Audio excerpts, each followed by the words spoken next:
coisa que me chamava a atenção desde muito novo é que o livro de Esther, se você não reparou isso, leia o livro de Esther do começo ao fim com esse olhar. O livro de Esther é praticamente o único livro da Bíblia que não menciona o nome de Deus. Ele não fala de Deus, não aberto e explicitamente. Mas quando você lê a história, há uma orquestração divina por trás de tudo o que está acontecendo. E há um momento específico lá no livro de Esther, onde a Bíblia fala que Mardoqueu, o tio de Esther, que é o homem piedoso de destaque naquele livro e naquela narrativa, ele é vítima de uma conspiração. Sua vida será tirada, haverá um atentado contra toda a linhagem de Abraão, com a qual Deus tinha um pacto, uma aliança, uma promessa e um propósito. E quando o cenário está assim para ter o seu desfecho, a Bíblia diz que Assuero, o cara que governava o mundo da sua época, tem uma insônia, não consegue dormir. E naquela época não se lidava com o tédio como hoje, porque eles não tinham internet, não tinham televisão. E o rei escolhe uma programação muito empolgante para fazer na madrugada da insônia, ler as crônicas do reino. E ele pede para um dos seus criados para ler as crônicas do reino, para entretê-lo, já que ele não consegue dormir. Imagina o criado indo na biblioteca, olhando aquele monte de rolo, e ele acha que está escolhendo aleatoriamente, esse aqui vai, e puxa um. Mas a divina providência o guiou. Quando ele vai ler a história, qual é o relato? Era o relato de como Mardoqueu havia desbaratado uma conspiração contra a vida do rei. A vida do rei foi preservada, porque Mardoqueu denunciou aquilo que ele tomou conhecimento. O rei pergunta para o criado, o que é que fizeram para recompensar esse homem? O rapaz diz, nada. Como nada? O homem salvou minha vida, rei. Se ele tivesse feito algo que estava registrado nos anais do reino. Isso aqui é literatura oficial nossa. Não foi feito nada. O rei diz, então vamos fazer. Ele acorda decidido a recompensar o homem. E vai pedir conselho justo para o inimigo de Mardoqueu, que achando que ele era quem seria recompensado, né, proporciona uma reviravolta no jogo extraordinário. Você pode não ler o nome de Deus lá, mas o dedo de Deus está ali o tempo todo.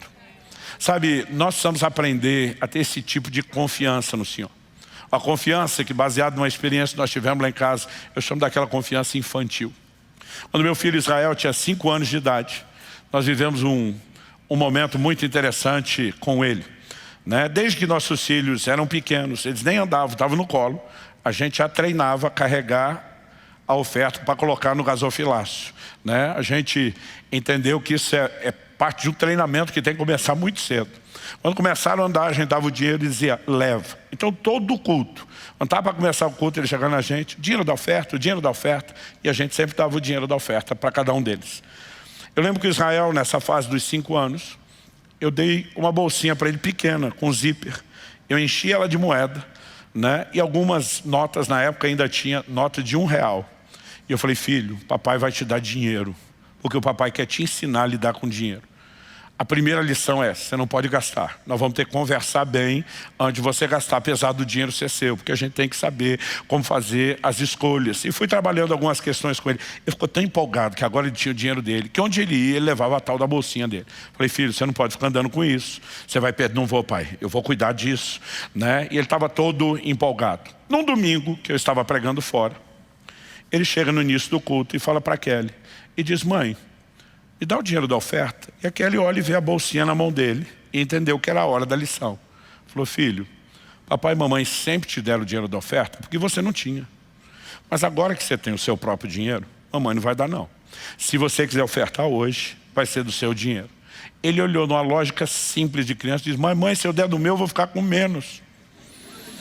Ela sorriu para ele e falou, é isso que é oferta, filho. A gente abre mão de algo que é importante para nós, para aquele que é mais importante do que qualquer outra coisa. Ela diz, no entanto, você não é obrigado a dar. Mas se quiser dar, é do seu dinheiro. Então pensa o que você vai fazer. Tome a sua decisão. E quando chegou a hora da oferta, que ele estava ministrando louvor com o pessoal, então ela só viu a hora que ele chegou perto do gasofilácio e fez questão de mostrar para ela, tipo, é nota de 1, não é moeda não. Pá, tipo, estou dando grana alta. E botou a oferta, saiu de peito estufado, todo contente. No final, a Kelly foi conversar e disse, filho, mamãe está tão feliz, tão orgulhosa, você fez a escolha certa. Ele falou, mas mãe, lembra que eu falei que se eu desse no meu ia ficar com menos? Ela falou, sim.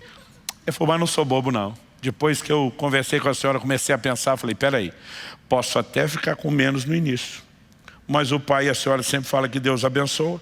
Depois que Deus abençoa, eu vou ficar com mais. E ela apenas sorriu e falou, que bom, filho, que você entendeu isso e que você vai crer nisso. Ele falou, mãe, como é que Deus abençoa? O dinheiro cai do céu? Ela falou, não, filho, não é bem assim, né? Deus até pode fazer isso extraordinariamente, mas a forma comum, Deus gosta de usar pessoas. Assim como você já viu Deus usar papai e mamãe para abençoar os outros, você já viu Deus usar pessoas para nos abençoar. Então a gente nunca sabe exatamente como Ele vai fazer, mas a gente confia nele. Ele falou, mãe, falei para Deus, já que Ele vai me abençoar, já até escolhi o que eu quero. E já falei para Ele.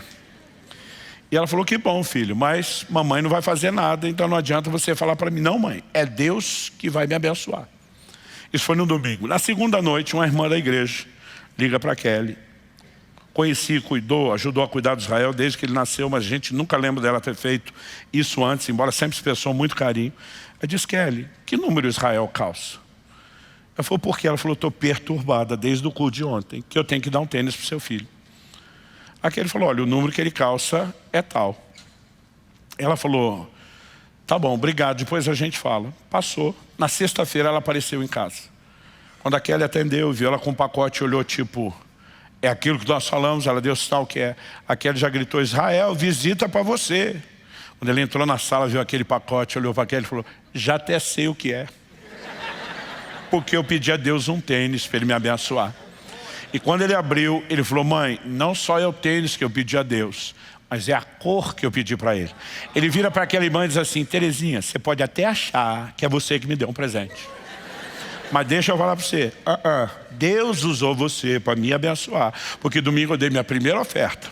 E como eu sabia que Ele ia me abençoar, eu pedi um tênis, eu pedi esse modelo, eu pedi essa cor. Ela ficou impressionada com aquilo, então ele dizia, obrigado pelo seu carinho, mas ó, não é você não. Sabe, quando Jesus fala sobre eu e você nos tornarmos como crianças, às vezes nós precisamos ter esse tipo de simplicidade, fé e confiança. Não importa quem Deus use, nós vamos olhar e dizer obrigado pelo seu carinho. Mas não estou focado só em achar que foi você que me enxergou ou que se preocupou comigo.